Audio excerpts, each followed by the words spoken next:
And welcome everybody to the Daily Space Weather. I'm your host Dan, aka smAsho. Today we'll be talking about how we're not talking about DC protests. We've spotted a comet unexpectedly. There's an electron storm coming. Expect some satellite charging hazards and GPS errors. It's all part of the forecast. Here at the Smash News Network, least busted name in news, first thing we're doing is looking at the sun in three different wavelengths here, 211, 193, and 171 angstroms. Coronal holes there in the southern latitudes of the Earth-facing portion of the disk, as well as the SDO calibration maneuver there to make sure that the sun is in the exact center of the SDO instrument. It's kind of important. Great composite view there.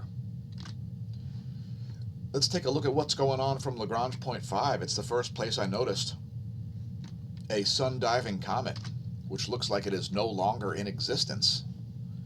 You can see it down here in the bottom of the screen. Right there. Diving into the sun, apparently. And also you can see yesterday's coronal mass ejection there. If you're wondering where Earth is in respect to this, it's out in this direction. Turns out that coronal mass ejection, at least the initial one, and there is a secondary one right there, those do not appear to be Earth-facing. They appear to be about to miss the Earth in a northwesterly fashion. Again, that data is from Lagrange point 5 at stereo A. There is still a possibility of more coronal mass ejections, as we still do see quite a bit of plasma suspended out here. At the end of the video, you'll see a large plume there, still extending out sort of in the Earth-facing vicinity, someplace associated with the northern portion of the solar disk. The radial flux has dropped down to 74 solar flux units. There's the one-year chart of the 10.7 centimeter radial flux. Yes, it's true, folks. The outer corona puts out a constant radio signal at 2,800 megahertz. So here's the peak of the last solar cycle. There's the sunspot number progression. And there is the radio flux progression. You can see how proportional those things are. It's actually all the way down to about here now. Those are monthly values that chart is showing you. And let's continue on here to show another view of the local yellow dwarf. And this is the 335, 193, and 94 angstroms composite. 0 sunspots and quite low levels of solar activity. You probably heard it first here at the Smash News Network. Least busted name in news. Now we've got some great HelioViewer movies. We're going to save some of them for the end. Here's one showing you that sun-diving comet, which is right in this area, as well as yesterday's coronal mass ejection. You can see how we expect it to miss the Earth to the northwest. Both pulses. You can see the secondary pulse there. You can even see the SDO calibration maneuver in the 304 angstroms view in the center there. Great view of the comet. Let's zoom in as we've taken an additional video here. And there's that comet unexpectedly just showing up and then breaking up, it looks like. You can see it suddenly dimming there as it moves into the LASCO C2, which is that red square.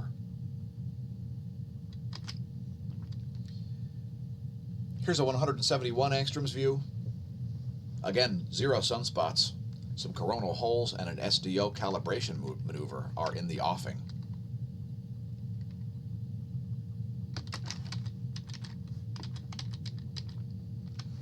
And let's talk smash lights.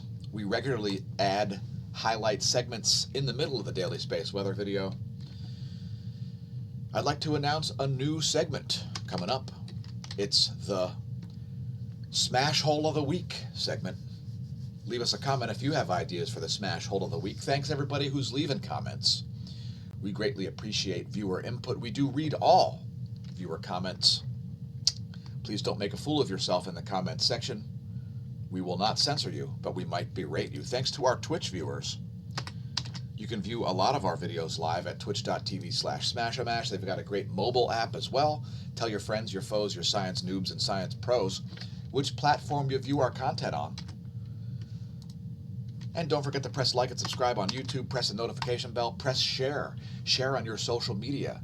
Tell your social media influencers about our channel. We'd be more than happy to interview anybody from YouTube as to what their channel's been up to.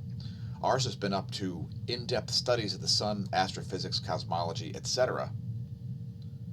YouTube.com/smAsho. Look for a special coming on BitChute soon. It'll be the BitChute 300 subscriber special. Thanks to our BitChute viewers as well. Cheers. And I would encourage everybody to branch out into alt tech. Don't forget to visit our own websites, smashomash.com. You can find all of our social media links there. Consider becoming a patron at patreon.com/smAshomash. And support the channel with shares, views, comments, etc. We greatly appreciate all of that. Cheers to everybody who views the videos. Let's do a cosmology segment. I don't know what it's going to be about, so let's find out the hard way. But first, let's thank our patrons, the true source of funding for our content. Patreon.com/smAshomash is where you can become a patron too. Thanks to everybody who has upgraded. We've made changes to our Patreon tiers on New Year's Eve, actually. So again, patreon.com/smAshomash. Now, we're not going to talk about coronal holes today. However, coronal holes are a very important feature into the sun and into heliophysics and cosmology, as coronal holes give us insight into what's going on with the solar polar fields as they migrate to the opposite pole throughout a solar cycle. And so we will be making a video about coronal holes soon. Sometimes it's not what's there, it's what's not there that makes a feature on the sun important. Coronal holes, a video about it coming up soon. And we will have a guest host. If you want to read about coronal holes, well, there's a great coronal hole history page at solon.info/solar. Just scroll down here, click on coronal hole history, and you can see all of the coronal holes since 2002, actually. Let's roll a die, a 1031-sided die, to get the number 882. We're going to look at a random object here at the Neil Gorell Swift-Bat X-ray Observatory. Number 882 is the catastrophic variable known as RxJ1940. RxJ1940. So here are the historic X-ray transients from RxJ1940. And there's the daily. And you can see there's day 365. We've just moved into a new year. So that's the 30-day output. And we did see one strong transient burst there, well above its average range. It would be up here somewhere, historically speaking. And let's see if we can see it on Sinbad and perhaps Aladdin Light. There's that catastrophic variable, RxJ1940. Should be enough for you to find it.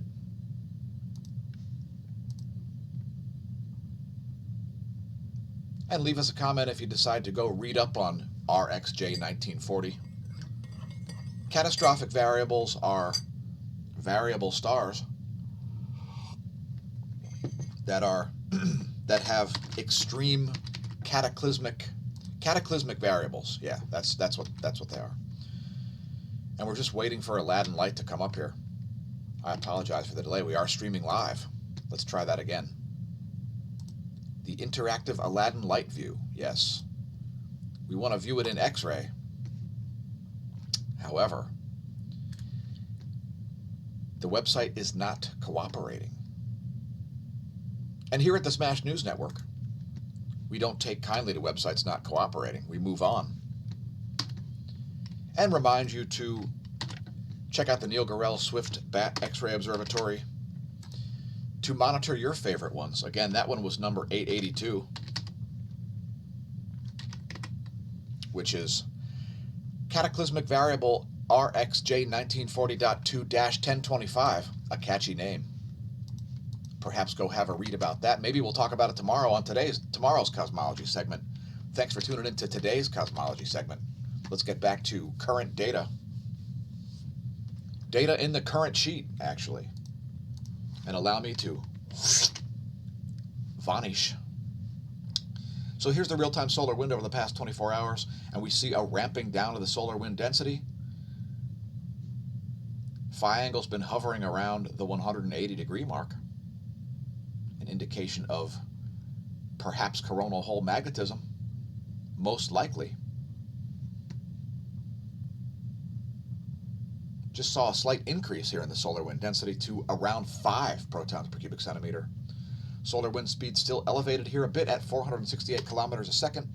By the way, we will be putting up information from the Tromsø Geophysical Observatory. There's some great data in there, geomagnetic data and so on. For instance, the K indices from the last 7 days at all of these locations. Check it out, the Tromsø Geophysical Observatory. KP index is at 1, and for you new viewers, thanks for tuning in. This is a measurement of global geomagnetism. And we saw 2 periods of brief geomagnetic unrest as a result of coronal hole wind streams and coronal mass ejections. Here's a visualization of the magnetosphere. It's the Geospace Magnetosphere movie. It should be 4 hours of data. Most days it is. And we cover it daily. And we'll let that play through. That's the magnetohydrodynamic pressure measured in nanopascals. We see a fairly steady pressure there. Next, looking at ground magnetic perturbations, since we're living through a geomagnetic excursion, and that's refreshed. We'll let that play through a second time here. We see some oddities in the South Pole area there, as we see the main magnetic perturbations nowhere near the South Geomagnetic Pole, instead south of South America, the South Geomagnetic Pole somewhere south of Australia. And we see the main perturbations in the north over the Canadian North Pole, as opposed to the Siberian one. Here's the proton flux over the past 3 days, and we haven't seen any proton strikes that are measurable at the GOES 16. This covers 10, 50, and greater than 100 mega electron volt protons.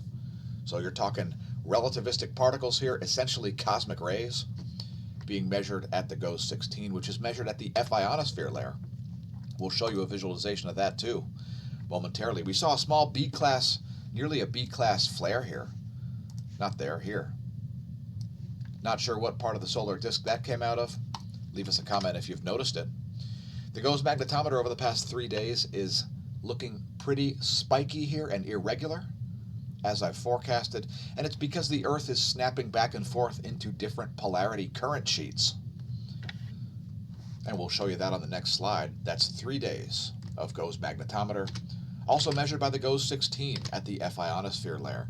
Next, looking at the top view ecliptic plane field plot, it shows you the magnetic polarity of the heliospheric current sheet.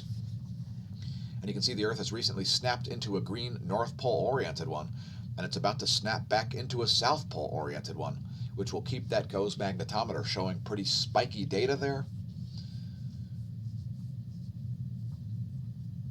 despite it being a time of low solar activity. So here's the line of sight coronal hole plot, and you can see that large coronal hole there associated with the South Pole having moved out of the Earth-facing region. And no Earth-facing coronal holes right now. So again, expect the Earth to be snapped back into a South Pole current sheet at any moment. Keep in mind the magnetic environment can suddenly change with absolutely no warning. And that this data is about 2 hours old. That includes the solar magnetogram as well. And here's a magnetic field plot of the sun's atmosphere, the corona.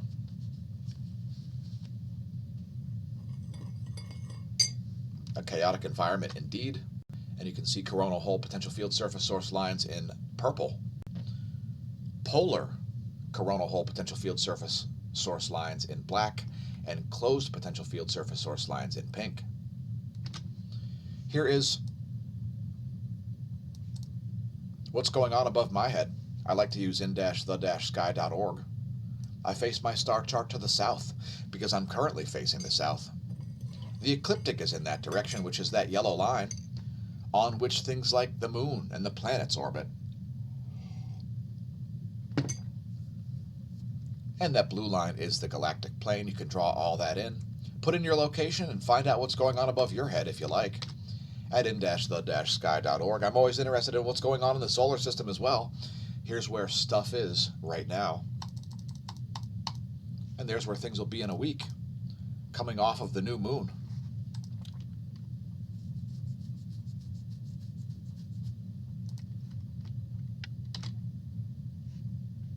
And we don't see any charging hazards now, but we're expecting to see some charging hazards. Here's the 1-year electron flux graph as reported by Solon.info, and you see we're at very low levels here. As low as we typically see them.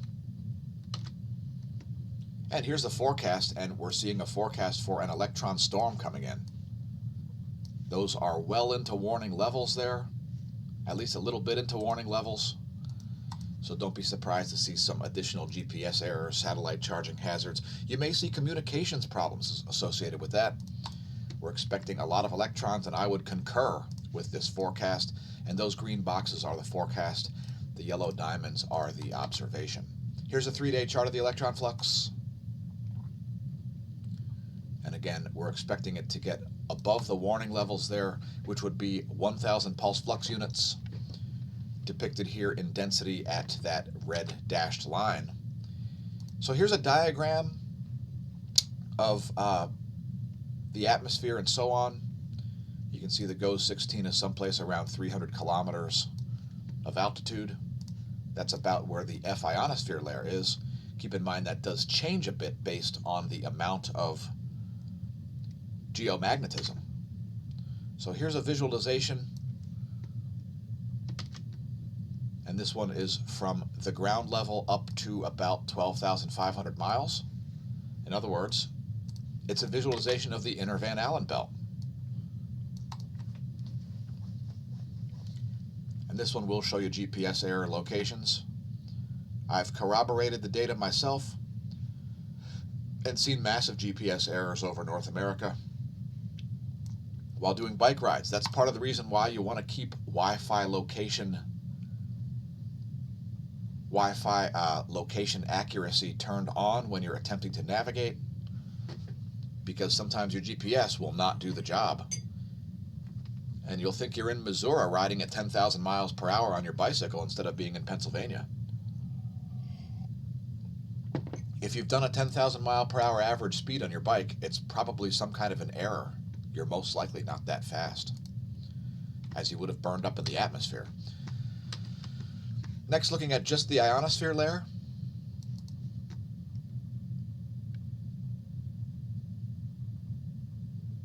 And we've been noting some anomalies in the southern hemisphere for the past few days. Today it's looking a little bit less anomalous.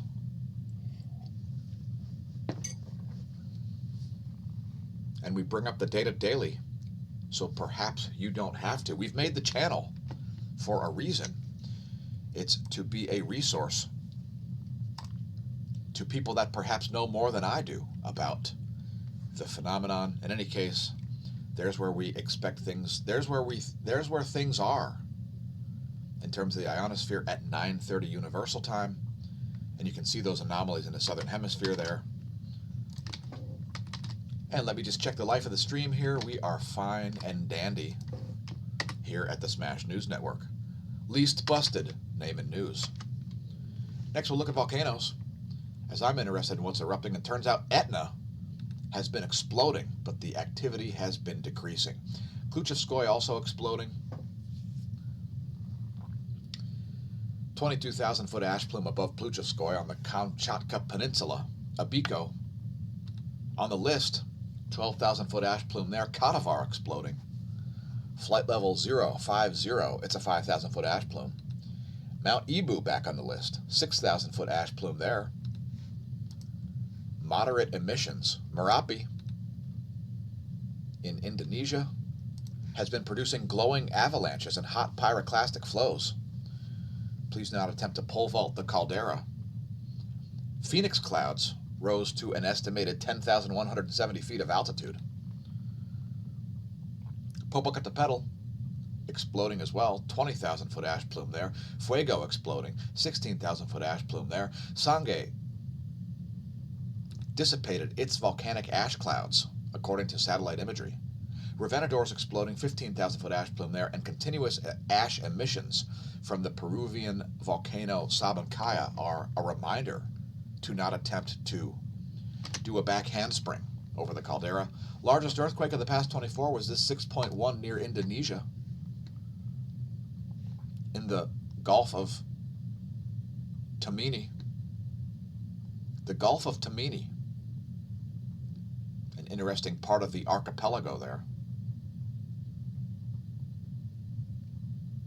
That's a significant quake, 6.1 magnitude, although we see a continued drought of large earthquakes on a global basis. Let's scroll up the list. Another deep quake under Denali. We reported on one yesterday. A 4.8 magnitude quake under Argentina at over 220 kilometers. A deep quake strikes the Fiji-Tonga region there. Let's check the location of that one. South of Wallis and Futuna.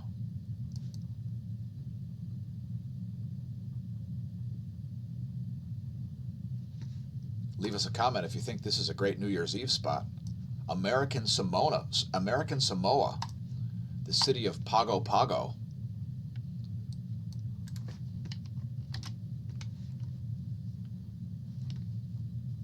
We're gonna get a group rate. We're gonna get a whole group of people to go to American Samoa.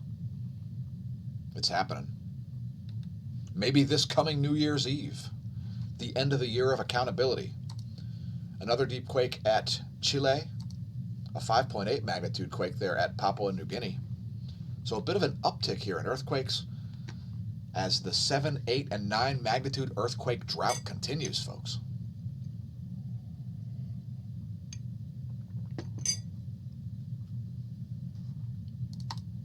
So there's that 6.1 that came in at 6:20. I'm sorry. It came in yesterday at just before 9 o'clock Universal Time, 9 p.m. Universal Time, just before 2100 hours. Yesterday on January 6th, 2021, deep quake strikes near Fiji at a 5.0 magnitude at over 540 kilometers depth. Deep quake at southern Alaska, it's only a 3 magnitude. Another deep quake in western South America, one of the deep quake capitals of the world. There's another deep quake in western South America, as well as one in northern South America under Colombia, a 4.6 magnitude at 149 kilometers depth. So a little uptick there. Again, a drought of 7, 8, and 9 magnitude earthquakes. Here are the jet streams of the eastern world, and they are blowing backwards over the western Pacific and the Indian Ocean.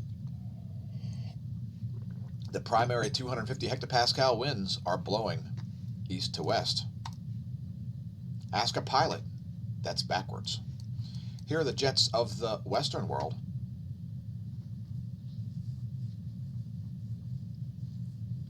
And they are quite irregular here over the northern hemisphere and the southern hemisphere, really. We've got backward jet streams here over South America.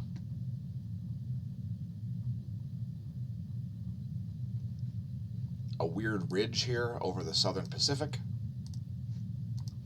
Let's look at surface winds real quick.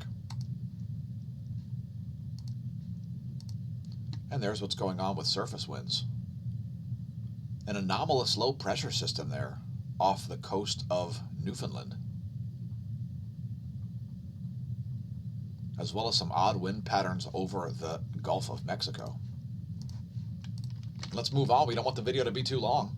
We saw major lightning here over Nolens and a large part of the Gulf of Mexico, as noted by the NASA GOES lightning mapper. Check it out.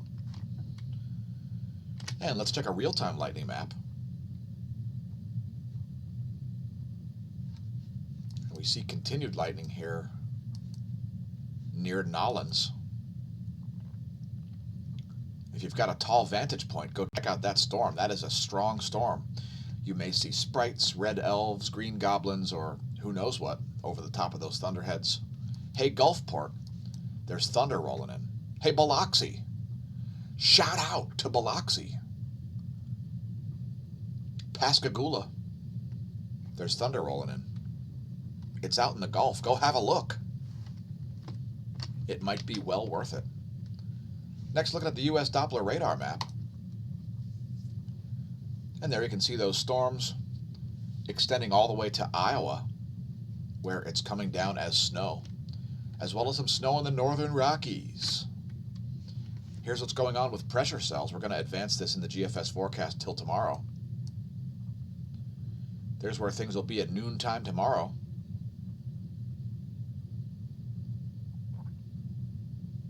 And we see 3 separate lows here have formed in the northern Pacific, as that powerful low just stagnates there south of Alaska. Again, that's the GFS forecast for pressure for tomorrow at noontime. And if you're wondering where we're located, smAsho staff and I are located about there in Lehigh Valley, Pennsylvania, the official location of the smAsho News Network.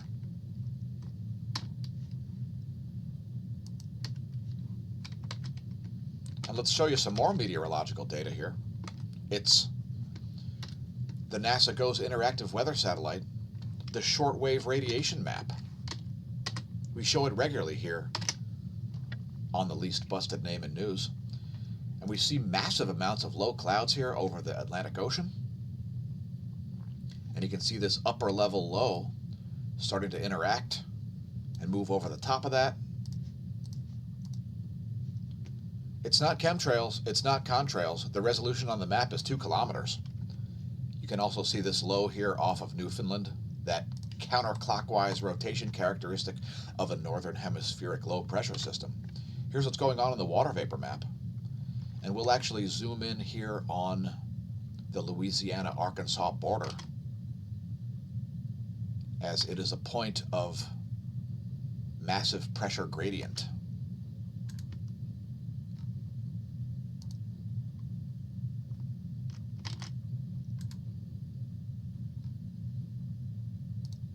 Just give that a minute to load.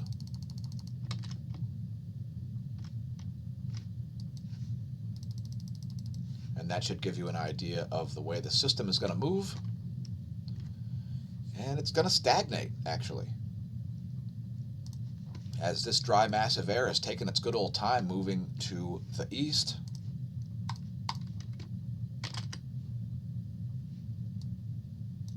And there's what's going on in the cloud layer, and there's the water vapor. Great imagery of that. That's the NASA GOES interactive weather satellite, 3.2 nanometers radiation satellite. And there's the water vapor.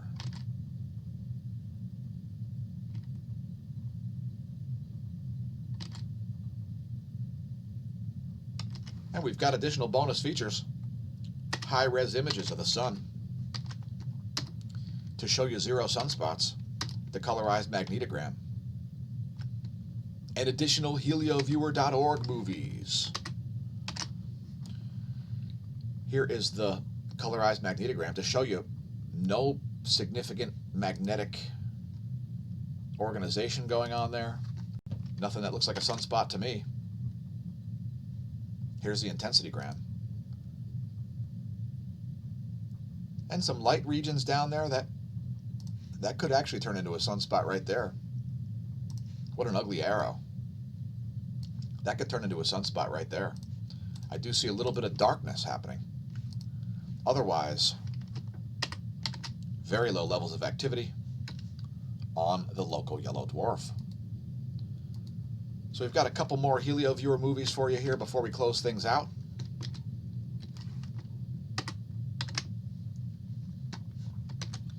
Here's 94 angstroms. And it looks like that X-ray flare did come out of that region that we were just zoomed in on. Perhaps an indication that it will become a sunspot. I have no idea. The magnetic environment, again, can suddenly change with absolutely no warning. So there's 94 angstroms. Here's 304 angstroms. Again, keep in mind, folks, there are electrons coming, and we could still see additional coronal mass ejections. We will continue to keep you posted of the status of that on the channel, as there is still significant plasma in between Earth and Sun. And we'll close things out by showing you that comet that we accidentally discovered. Thanks again for tuning in, folks. Remember, stare at the sun, don't drink it. If you do, don't drive. No matter how much the government, or lack thereof, drives you to drink, if you do drink, don't drive. And since it'll never be now again, welcome to the Neo Renaissance. Visit our sites. May that solar wind be at your back.